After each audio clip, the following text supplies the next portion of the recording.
Inaasahang isasampa na ngayong linggo ang mga criminal case kaugnay ng Zamboanga school shooting.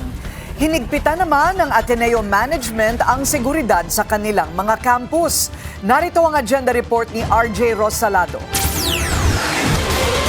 Pinasubscribe na ng pulisya nitong Lunes ang ilan sa mga affidavit na gagamitin sa pagsasampa ng kaso kaugnay sa nangyaring pamamaril sa loob ng Ateneo de Zamboanga University Junior High School. Ayon sa source ng Billionaire News Channel, pawang mga affidavit pa lang ng mga police officers ang pinasubscribe sa Office of the City Prosecutor. At wala pa ang mga affidavit ng mga magulang ng grade 10 student na nasawi sa pamamaril. Pero ngayong linggo, inaasahang isasampa na ng pulisya ang kasong kriminal kaugnay sa Ateneo shooting. Sa naunang pahayag ni DILG Secretary John Vic Remulla, sinabi nito na kahapon August 24, posibleng ilabas na ng SITG ang final result ng kanilang investigasyon. Pero isang araw ang nakalipas, maging ang Ateneo Management ay wala pang natanggap ng kopya nito.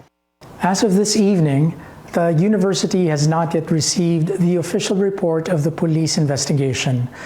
We had hoped to receive it today, but until it is formally provided to us, we will refrain from commenting on findings that have not yet been officially communicated.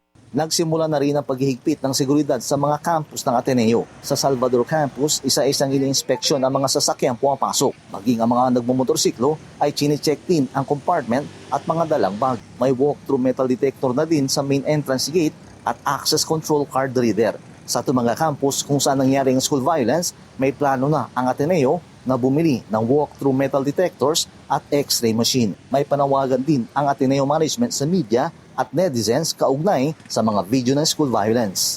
We again appeal to media organizations and to everyone online to please exercise prudence in sharing images, recordings, and information related to the incident.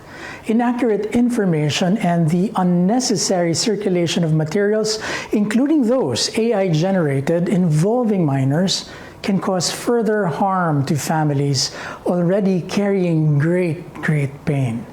Nagsagawa naman ng isang candlelighting event ang Ateneo Management kasama ang ilang estudyante bilang simbolo ng kanilang pagdadalamhati at pakikiisa sa mga naapektuhan ng school violence. Para sa agenda, RJ Rosalado, Billionaire News Channel, Zamboanga City. Manatiling nakatutok sa Billionaire News Channel. Sumubaybay sa aming social media accounts at mag-subscribe sa aming YouTube channel para sa mga bago at eksklusibong balita.